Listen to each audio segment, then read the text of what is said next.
the marketing department for guilt. How the ego sells you on staying broke. Part 3 of 10.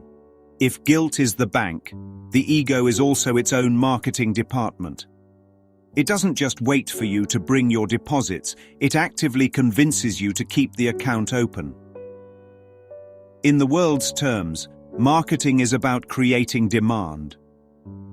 In the ego's terms, marketing is about manufacturing lack, making sure you believe something is missing so you'll buy what it's selling. And guilt is the perfect product. It's endlessly renewable. It costs nothing to produce. And the more of it you have, the more you believe you need it. Think about how this works in everyday life. The ego runs ads in your mind all day long. Fear of letting people down. Better make it up to them, or you'll lose their love. Fear of falling short. If you don't push harder, you'll be exposed as unworthy. Fear of selfishness. If you put yourself first, you're a bad person. Fear of happiness. If you feel joy while others suffer, you're heartless. Every one of these messages is a campaign. Everyone is designed to keep you convinced there's a debt to pay.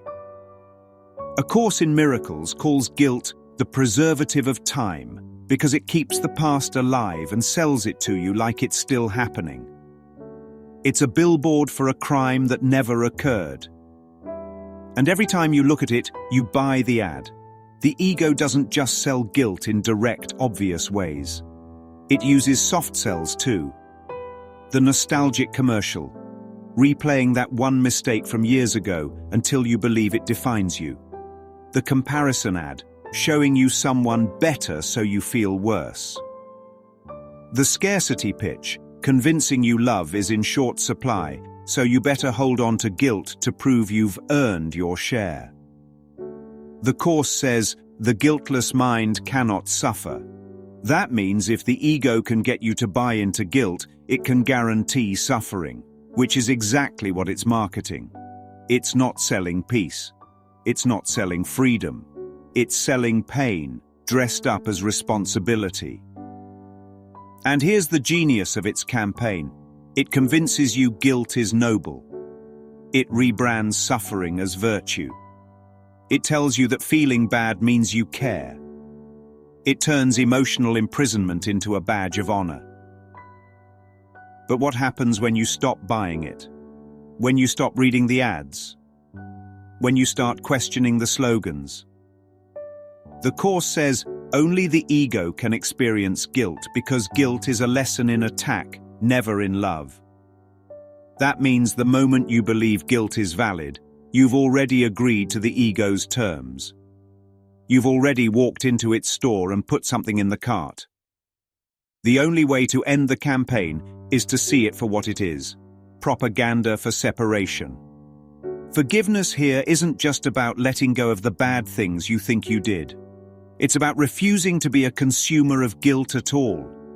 It's about realizing that if the ad is for something that doesn't exist, there's nothing to buy. The next time an old guilt commercial runs through your mind, don't argue with it. Don't try to edit it. Don't even balance it out with a positive ad. Just turn it off. The truth doesn't need an ad campaign. Because here's the reality: you're not a customer. You're not a debtor. You're not even on the mailing list. The ego forged your subscription, sent you junk mail, and convinced you it was first-class delivery from God. You're not guilty. You're not for sale. And your value has never been up for negotiation. Tomorrow, in Part 4, we're going to walk into the ego's sales floor, the showroom where it displays all the benefits of holding on to guilt.